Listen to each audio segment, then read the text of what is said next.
The tea tasted wrong. Just slightly off, like honey when you expected sugar. I noticed it on the third sip but kept drinking anyway. My daughter Meredith had made it, and she so rarely did thoughtful things anymore. "Drink up, Mom," she urged, hovering by my chair. "It's that chamomile blend you like." I didn't like chamomile. I'd never liked chamomile. But Meredith had been coming around more lately, after months of silence, and I didn't want to discourage her. At 72, you learn to take affection where you can get it, even if it comes in the wrong flavor. The room started tilting about 10 minutes later. Not spinning exactly, just soft, like looking through gauze. "I don't feel well," I murmured, setting the cup down with clumsy fingers. "You're just tired," Meredith said, her voice coming from very far away. "Why don't you lie down?" She helped me to my bedroom, her hands unusually gentle. I should have known then. Meredith hadn't touched me with kindness in years, not since she'd discovered I wasn't the walking ATM she'd assumed I'd be. I dozed fitfully, aware of movement in my room, but unable to fully wake. Drawers opening. Closet doors. The distinctive clink of jewelry boxes being moved. In my drugged haze, I tried to speak, to move, but my body felt wrapped in cotton. When I finally surfaced, 2 hours later according to my bedside clock, Meredith was standing over me with my blue velvet jewelry box in her hands.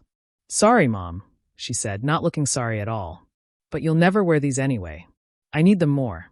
Through the fog, I watched her dump the contents into her purse. The shimmer of gold, the flash of stones. She was taking it all. "Meredith," I croaked. "Those are valuable?" "I know. That's the point." She snapped the empty box shut. "God knows you won't help me any other way. You sit in this house with all your treasures while I'm about to lose everything." "Well, not anymore." "The box," I tried again. "That's not." "Don't try to guilt me," she cut me off. "You did this to yourself, being so stingy. Dad would have helped me." "Dad." My husband Richard, dead 8 years now. The man who'd worked double shifts to pay for Meredith's college, her wedding, her divorce, her failed business ventures. He would have been heartbroken to see this. "I'll make it look like a break-in," she continued, almost conversationally. "You're confused, getting older. The police won't push too hard. And honestly, Mom, you should probably think about assisted living. This forgetfulness is getting dangerous." She left me there, still groggy, still trying to form words. The front door slammed. A car engine started. My daughter, my only child, had drugged me and robbed me. I lay there for another hour, not from the drugs but from the sheer weight of betrayal. Then I got up, made myself strong coffee, and sat at my kitchen table to think. The blue velvet box. She'd taken the blue velvet box. I almost laughed, but it would have come out bitter. Of all the jewelry boxes in my room, and there were several, she'd grabbed the blue one. The one I kept on my dresser specifically because it held my costume jewelry. Pretty pieces, yes, but paste and glass and gold-plated brass. The real jewelry, the pieces Richard had given me over 40 years of marriage, were in the black leather box hidden in my closet. But Meredith had seen what she wanted to see, an old woman's treasures free for the taking. I didn't call the police. What would I say? My daughter drugged me to steal my fake jewelry? Instead, I called my friend Janet. She did what? Janet's voice could have stripped paint. Drugged my tea. Took the jewelry box while I was unconscious. "Vivian, you have to report this." "No," I said firmly. "I have a better idea. But I need your help." The next morning, I was ready. Janet had spent the night, just in case Meredith returned, but I knew she wouldn't. She'd gotten what she came for, or thought she had. The phone rang at 9 a.m. sharp. Meredith, right on schedule. "Mom." Her voice was strange. Tight. "About yesterday." "Yes, dear?" I think there might have been a mix-up. With the jewelry." "Oh." I kept my tone vague, confused. "What jewelry?" "The pieces that went missing yesterday. During the break-in." "Break-in?" "Meredith, what are you talking about?" "I had Janet over for bridge yesterday. There was no break-in." Silence. Then, "Mom, the jewelry box. The blue one. Where did you get those pieces?" "Which pieces?" I asked innocently. The necklace with the blue stones. The gold bracelet. The ring with the large clear stone." "Oh, those." I brightened. "Aren't they lovely?" "I got them from the shopping channel. Such good replicas these days. That diamond ring cost $39.99. Can you believe it? It even fooled the nice man at the pawn shop once when I considered selling it." The silence stretched so long I wondered if she'd hung up. "Replicas," she said flatly. Of course. You didn't think I'd keep real jewelry out on my dresser, did you? That would be foolish. No, the real pieces are safely locked away. Have been ever since that nice insurance man suggested it. Where? The word came out sharp, desperate.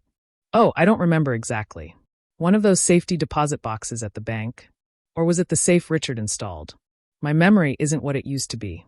You know how it is at my age. Mom. Her voice had turned hard. We need to talk about your living situation. You're clearly becoming a danger to yourself. Forgetting where you put valuable items, leaving fake jewelry lying around.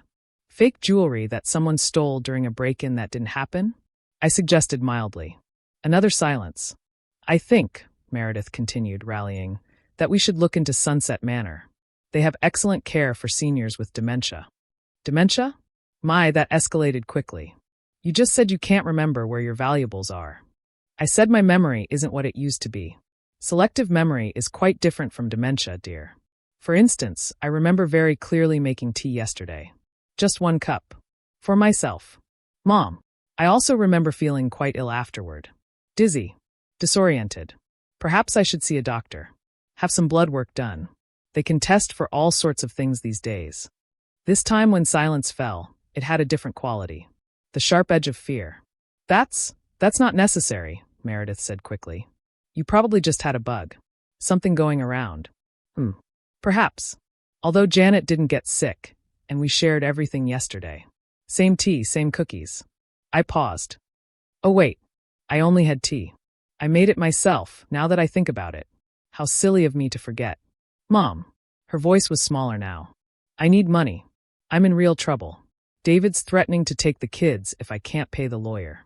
I'm 3 months behind on rent. I didn't know what else to do. There it was. The truth, or at least part of it. David, the ex-husband who'd finally had enough of Meredith's spending. The children I saw once a year if I was lucky. The grandchildren she'd weaponized since the divorce, dangling visits like treats for a dog. You could have asked, I said quietly. You would have said no. You always say no. Live within your means, Meredith. Budget better, Meredith. I'm not a bank, Meredith. All things I had indeed said, usually while handing her another check. So you decided to drug me instead? It was just something to help you sleep. I wasn't going to hurt you. Just rob me. Mom, please. I'm desperate. The jewelry, even if it's fake, I can't return it. I already tried to sell it. The pawn shop guy laughed at me. Said the emerald necklace was green glass. It's actually quite pretty green glass. The shopping channel said it was modeled after Elizabeth Taylor's collection. This isn't funny. No, I agreed. It's not. We sat in silence on our respective ends of the phone. Mother and daughter, separated by more than miles. The real jewelry, she said finally. Will you help me? With conditions. Anything. First, you'll go to therapy. Real therapy, not the life coach you've been seeing who tells you everyone else is the problem. Mom. Second, you'll get a job. A real job. Full-time. No more consulting or influencing or whatever you're calling unemployment these days. But, third, you'll set up a real visitation schedule with the children. One I'm included in. No more using them as bargaining chips. That's not. And fourth, I continued, you'll attend meetings. GA, Gamblers Anonymous. Dead silence. Oh yes, I said. I know about the gambling. Did you think I was stupid? The constant money problems despite the settlement from David? The desperate calls always centered around the first of the month when the casino markers come due. How did you? I'm old, Meredith, not blind. And certainly not the doddering fool you tried to paint me as yesterday. I'm sorry, she whispered. Are you? Or are you sorry the jewelry was fake? Both of us knew the answer. Here's what's going to happen, I said. You're going to get help. Real help. You're going to work on becoming the mother your children deserve and the daughter I raised you to be. And maybe, when you've shown me 6 months of genuine effort, we'll talk about selling one piece. 1. To help with legitimate expenses. 6 months. It took you 5 minutes to decide to drug me. 6 months seems reasonable to prove you've changed. What if I can't wait 6 months? What if they take the kids? I closed my eyes. The hardest part of loving an addict, gambling, drugs, shopping, whatever the poison, is knowing when help enables and when it saves. Then I'll pay your lawyer directly. Not you. The lawyer. And I'll set up a trust for the children that you can't touch. But the jewelry? That stays locked away until you prove you won't simply pawn it for casino chips. She was crying now. Real tears or manipulation. After yesterday, I couldn't tell. I'm sorry, Mom. I'm so sorry. When I saw you sleeping, I thought it would be easy. Quick. That you'd never even know. But I did know. I knew the moment you handed me chamomile tea that you've been aware I hate for 30 years. I knew when you helped me to bed with hands that haven't touched me gently since you were a teenager. I knew, and I let you take the blue box anyway. Why? Because I needed to know how far you'd go. How much of my daughter was left in the stranger who drugged me. I sighed. Not much, as it turns out, but maybe enough to build on. I want to be better, she said. I don't know how. Start by bringing back my costume jewelry. I'm particularly fond of the green glass necklace. You want it back, but it's worthless. No, dear. It's worth exactly what I paid for it, $49.99 plus shipping. And more importantly, it's mine. You don't get to decide what has value to me. Not my jewelry, not my trust, not my love. She agreed to return it that afternoon. Janet would be there as witness and protection.